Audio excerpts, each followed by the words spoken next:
Bonjour à tous, donc aujourd'hui dans cette vidéo, je vais vous parler de mon retour à domicile et la sensation d'être livrée à moi-même que j'ai pu ressentir à ce moment-là. Donc pour petit rappel, j'ai été slivée en novembre 2016, je faisais 110 kg et aujourd'hui j'en pèse 65-66 et je vous partage uniquement mon témoignage, mais je ne suis en aucun cas professionnelle de santé et je n'ai pas de compétences médicales. Voilà.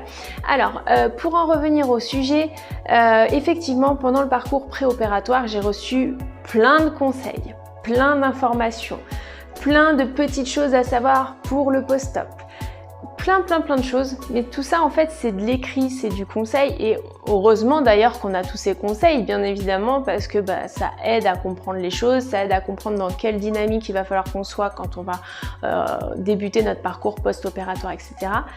Mais concrètement, ça reste de l'information. Et quand je suis rentrée chez moi à J+5, il faut savoir que le seul repas que j'avais eu, c'était le midi et j'avais eu un bouillon à l'hôpital avec, je crois, un fromage blanc ou une compote, je sais plus, je crois que c'était un fromage blanc. Voilà, donc clairement, c'était pas de la gastronomie, j'avais pris 2-3 cuillères, je m'étais arrêtée, donc j'avais pas vraiment eu de vrai repas à l'hôpital, dans un milieu où je me sentais encore un petit peu en sécurité si je puis dire, même si c'est pas confortable, même si on n'est pas à l'aise, je me sentais en sécurité dans le sens où je me disais si j'ai quelconque problème, il y a l'équipe médicale, il y a le chirurgien, il y a tout le monde, il y a tout ce qu'il faut, tout le matériel et voilà. Là, je suis rentrée chez moi et du coup, il a fallu que je fasse ma première soupe puisque moi j'étais en période liquide pendant 2 mois. Mon protocole m'indiquait 2 mois de période liquide et j'avais eu pendant l'hospitalisation la rencontre avec la diététicienne du coup qui m'avait transmis ce protocole et qui m'avait donné encore quelques informations, etc. Mais du coup, voilà, je découvrais aussi le protocole, comment il fallait que je compose mes repas et surtout j'avais aussi beaucoup d'aliments qui étaient exclus. Donc voilà, je découvrais tout ça, en plus de la panique finalement de se dire mince maintenant je suis toute seule, il faut que je gère, etc. J'ai vraiment eu un sentiment d'être livrée à moi-même parce que quand j'ai commencé à vouloir composer ma soupe, je me suis vite rendu compte que c'était pas aussi simple qu'à la lecture en fait, tout simplement parce que quand on met, je vous donne des exemples au hasard, si on vous dit il faut faire une soupe de 200 grammes, vous mettez 100 grammes de ceci, 50 grammes de cela et 50 grammes de cela, quand vous mixez le tout, ça vous donne une purée. Et moi, il fallait que ce soit du liquide. Le médecin avait bien précisé, je veux du liquide, je veux pas de la purée, je veux du liquide.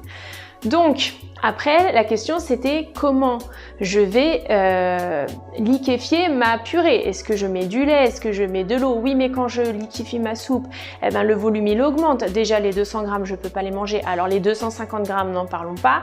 Oui, mais si je les mange pas, je n'ai pas mon apport de protéines. Et voilà. Et là, la pression est montée, les questions se sont accumulées et bien évidemment avec la peur, le stress, le retour à domicile, les émotions qui font les montagnes russes, c'était les larmes, j'ai beaucoup pleuré, j'étais à la fois contente de retrouver ma famille, etc. Mais j'étais vraiment paniquée à l'idée de me demander comment j'allais gérer.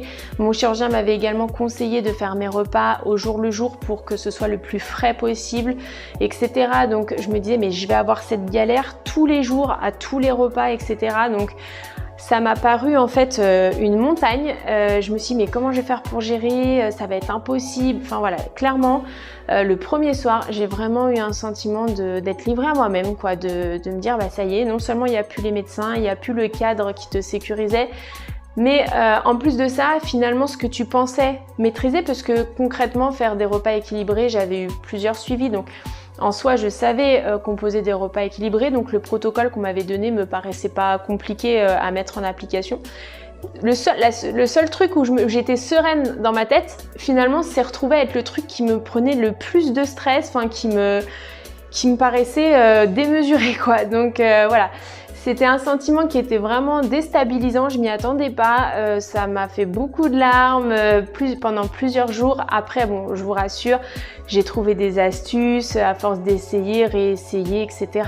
Aussi les goûts, parce qu'il faut savoir qu'un aliment, quand il est mixé, j'ai découvert ça, n'a pas du tout la même saveur que lorsqu'il est solide. Et parfois, il y avait des aliments qui pouvaient m'écœurer, alors que ce sont des aliments que j'aime quand je les mange de manière solide.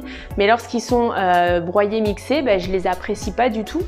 Donc voilà, c'est tout un tas de choses qu'il faut prendre en compte et auxquelles je m'y attendais pas.